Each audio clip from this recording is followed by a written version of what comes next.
Alors bonjour à tous, c'est Puish. Aujourd'hui on se retrouve pour un film qui vient de sortir, donc on se retrouve pour une petite critique de Black Adam.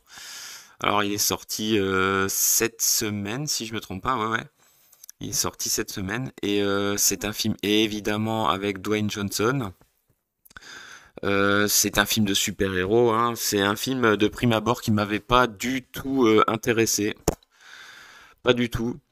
Mais en fait c'est sur les derniers mois là quand j'ai vu un trailer, ça avait l'air on dirait que ça avait l'air assez vénère au niveau de l'action et puis surtout ça avait l'air un peu nanar sur les bords, donc je me suis dit tiens, pourquoi pas.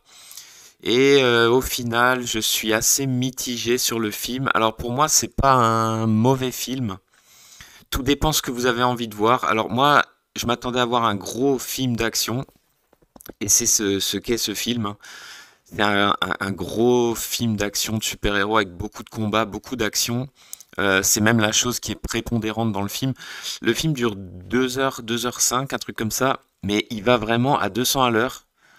Euh, Surtout, je trouve, dans sa première partie, tout est expédié ultra rapidement. On explique vite fait le passé de Black Adam, ce qui s'est passé donc 5000 ans en arrière, dans l'ancienne. Donc on est dans un pays fictif hein, qui s'appelle le Kandak. Donc ça, c'est comme dans les comics, hein. C'était un esclave en ce temps-là, il a reçu le pouvoir des dieux. Il s'en est servi plus ou moins pour... c'est un peu flou pour sauver son peuple, mais en même temps il a tout détruit. Donc bon, il est emprisonné pendant 5000 ans. Son pays est toujours... donc de nos jours, hein, son pays est toujours... bah, c'est toujours le bordel, hein. C'est un peu un cliché de pays du Moyen-Orient qui est sans cesse en guerre civile, hein. Donc on apprend qu'il y a une espèce de d'armée de mercenaires qui contrôle plus ou moins ce pays. D'ailleurs, l'armée s'appelle Intergang. Ça, c'est un truc que j'ai trouvé tout de suite complètement ridicule. C'est assez nanar, Intergang. Je sais pas. Je trouve ça assez con. Et donc, on va suivre une femme alors, l'actrice, c'est Sarah Shahi. Elle joue Adriana Thomas. Alors, elle, en gros, elle est au courant des légendes qui tournent autour de... Alors pas forcément autour de Black Adam, mais autour de la couronne que s'était fait construire le dieu, enfin le dieu, le roi de ce pays à l'époque. Une couronne qui est dans un métal bien particulier et qui renferme des pouvoirs assez terribles. Et justement, l'armée de mercenaires est à la recherche de cette couronne. Et alors là, déjà, premier truc que j'adore, c'est, vous savez, les héros qui en quelques secondes trouvent un truc que des mecs, ça fait 20 ans qu'ils le cherchent, ils le trouvent pas. Et donc elle tombe sur cette couronne. L'armée de mercenaires va la tuer et elle va faire sortir Black Adam de sa prison. Donc il se retrouve projeté à notre époque. Et voilà, il va s'en succéder plein de combats. Donc il va d'abord s'en prendre à ses mercenaires. D'ailleurs, c'est vraiment pas mal parce que du coup, vu qu'il est montré, bah, je trouve que d'ailleurs c'est les meilleures scènes du film, c'est les premières en fait. Par exemple, la scène où il détruit justement toute l'armée de mercenaires, enfin une partie de l'armée au ralenti, comme ça, un peu ce qu'on voyait dans X-Men, dans le X-Men Day of Future Past. Euh, Au ralenti, comme ça, il dégomme tout le monde, il tue les mecs. Alors c'est un peu violent quand même. Alors ça fait un peu plaisir.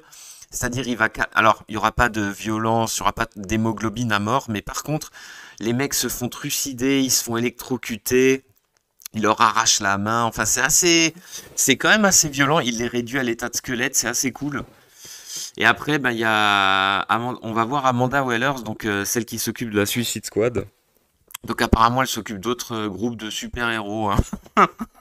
Elle va demander à la société de justice de s'occuper de Black Adam parce qu'il a l'air incontrôlable. Et donc, on va voir quatre nouveaux super-héros. Donc le Docteur Fate, joué par Pierce Brosnan, qui est vraiment cool, hein. Hawkman, alors il est vraiment excellent. Moi dans le film j'ai trouvé excellent. Qui est joué par Aldis Hodge. Pareil, l'acteur il est très charismatique en mode sourcil froncé. Il y aura aussi Maxine, donc c'est Cyclone. Alors là elle est beaucoup plus anecdotique. Et pareil, Atom, il est vachement cool. Mais pareil, son personnage, les deux personnages sont très anecdotiques, on les verra pas beaucoup. Ils sont à peine développés, même s'il y a une espèce de simili amourette entre les deux. C'est très rapide, c'est très succinct. Mais en fait, c'est à l'image du film, on a l'impression qu'il a été un peu coupé de partout. Parce que Ça va à 200 à l'heure, donc ça c'est très bien. Il y a beaucoup de scènes d'action, beaucoup de combats. Donc d'abord des combats Black Adam, l'armée de mercenaires, Black Adam, la société de justice, et vous vous en doutez, il va y avoir évidemment à un moment donné un grand méchant. Donc ça c'est sur la fin du film. C'est d'ailleurs la partie que j'aime le moins, parce que finalement le méchant, il est assez ridicule. Et surtout, c'est dommage parce que je trouve que le combat final, il est vachement expédié. Donc ça, c'est un peu dommage parce qu'on s'est tapé pas mal de combats juste avant et le combat final, il se fait détruire assez rapidement. Donc bon, c'est un peu dommage. C'est toujours dommage de finir sur une note, un film d'action comme ça, de finir sur une note moins impressionnante. Je sais pas, c'est un peu. Alors, qu'est-ce que j'ai pensé finalement de ce film? Bah, c'est moyen. C'est un bon divertissement pour moi en mode no brain. Bon, il y a des dialogues qui vous feront lever les yeux au ciel. C'est assez manichéen par moment.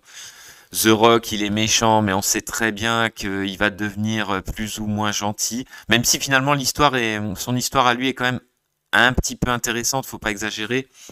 En tant qu'acteur, bah, il est toujours aussi mauvais, mais moi je trouve il a du charisme. Il est quand même charismatique. Pendant tout le film, il est vraiment en mode je fronce les sourcils. Hein, je fronce les sourcils. Il sera cotiné pendant un moment. Donc il y a la femme qui le libère, elle a un enfant. Et c'est un gamin, il est assez insupportable. Il est fan des super-héros, tout ça. Il va essayer de mettre Black Adam au goût du jour en lui donnant des conseils par rapport à ce qu'il doit dire comme phrase. C'est assez nanar, ça. C'est assez chiant. D'ailleurs, moi, ça m'a fait penser à Terminator 2, en fait. Par rapport à dis ceci, dis cela, fais comme ça. Quand tu tues un mec, fais une petite phrase. Je sais pas, ça m'a fait penser à Terminator 2 en beaucoup moins bien. Je trouve que ça fonctionne beaucoup moins. La société de justice, par contre, les personnages sont vraiment sympas. Moi, Pierce Brosnan, le Dr. Fate, déjà, c'est un personnage qui est vraiment intéressant dans les comics. Tout comme Hawkman, hein. Ces deux personnes, même si Hawkman, il est en mode ultra vénère, bah, comme dans les comics, hein, c'est un personnage vraiment violent. Les confrontations avec Black Adam, elles seront vraiment sympathiques, hein. Notamment leur première intervention où ils essayent de l'arrêter. Les combats sont vraiment sympas. Maxine, par contre, alors elle, Cyclone, il y aura quelques scènes, on comprend même pas bien, on comprend pas trop ce qu'elle fout là, elle sert pas à grand chose. Mais en fait, on a vraiment l'impression que le film, mais je crois qu'il a eu beaucoup de problèmes, hein. Au niveau du montage, il y a eu des scènes qui ont été retournées. Il savait pas trop sur quel pied danser avec ce film, et en fait, ça se voit. Moi, je trouve que ça se voit. Euh, mais c'est pas non plus un mauvais film. C'est-à-dire, en fait, il est entre deux eaux. Il est pas assez nanar, ridicule pour on se marre du film, et il est pas assez sérieux, vénère pour que ça soit vraiment super sérieux à la Man of Steel et tout ça, que ça soit vraiment ultra vénère. Il est entre les deux. C'est surtout ça le reproche que je lui ferais. Maintenant, c'est sympathique, ça se laisse regarder. Moi, je trouve quand même que c'est un divertissement qui est correct. Je pense pas qu'il mérite le tombereau, parce qu'apparemment il est très très mal vu le film. Écoutez, franchement, quand vous voyez la gueule de Thor 4, au moins, même si la fin expédie, on a quand même des vrais combats, on a des vrais. Enfin voilà, il y a des vraies scènes d'action. Surtout les super-héros sont quand même bien mis en scène, ils ont vraiment des pouvoirs très impressionnants. Je veux dire, c'est quand même mieux que la plupart des bouses qu'on se tape. Même si, évidemment, après, moi, personnellement, peut-être que je suis plus. Vu que c'était pas un film que j'attendais, peut-être que je suis un peu plus indulgent. Puis j'avoue que j'aime bien The Rock. Hein, c'est un peu le Schwarzy de notre époque, même si c'est un Schwarzy en mode rigolard. C'est pas trop en mode sérieux. Oh, bah justement, dans ce film, il a un rôle, il a un personnage assez dur, qui a une histoire assez lourde et bah, c'est sympathique. Moi personnellement, j'ai bien aimé. Pierce Brosnan aussi, il est très bien dans le rôle du Dr. Fate. Franchement, il peut voir l'avenir. Il a des doutes sur ce qu'il faut faire. C'est vraiment pas mal. Et d'ailleurs, ses pouvoirs sont excellents de magicien. C'est un petit peu un Doctor Strange, hein. Alors, d'aucuns penseront que c'est un Doctor Strange du pauvre, mais c'est vrai que on est du côté de DC Comics, hein. Il y a beaucoup de personnages entre les deux licences, hein, qui se renvoient la balle, hein, qui sont un peu des miroirs les uns des autres, tout comme Atom, hein. On pourrait penser que c'est un espèce de Ant-Man, hein. Donc c'est vrai que les deux firmes ont des personnages comme ça, miroirs. Mais moi j'aime bien, c'est assez sympathique. En tout cas, niveau visuel, bon, c'est bourré d'effets spéciaux. La plupart sont corrects.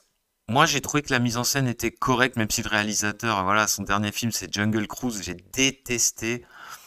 Puis c'est pas un réalisateur génial, hein. Je sais pas qu'est-ce qu'il a fait d'autre, mais je crois pas que c'était. Il avait fait Esther, Non-Stop. Enfin bon, il a pas fait que des chefs-d'œuvre, hein, loin de là. Mais là, c'est pas mal, ça se laisse regarder, c'est correct. En tout cas, c'est impressionnant dans les scènes de combat. Vu qu'il y en a beaucoup, ben tant mieux, j'ai envie de dire. Il y a aussi pas mal d'images un peu iconiques comme ça de The Rock. Écoutez, moi j'ai bien aimé.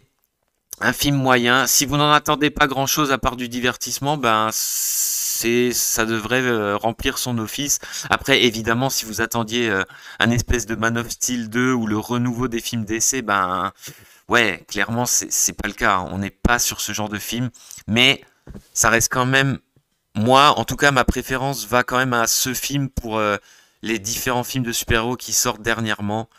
C'est quand même un peu plus sérieux, il y a un peu plus de vrais fights. Moi, j'aime bien. Écoutez, à voir si vous appréciez le genre. C'est vrai que si vous n'appréciez pas le genre, ça vous fera pas aimer les films de super-héros. Bien au contraire, je pense. On va s'arrêter là et je vous dis à plus pour de prochaines critiques.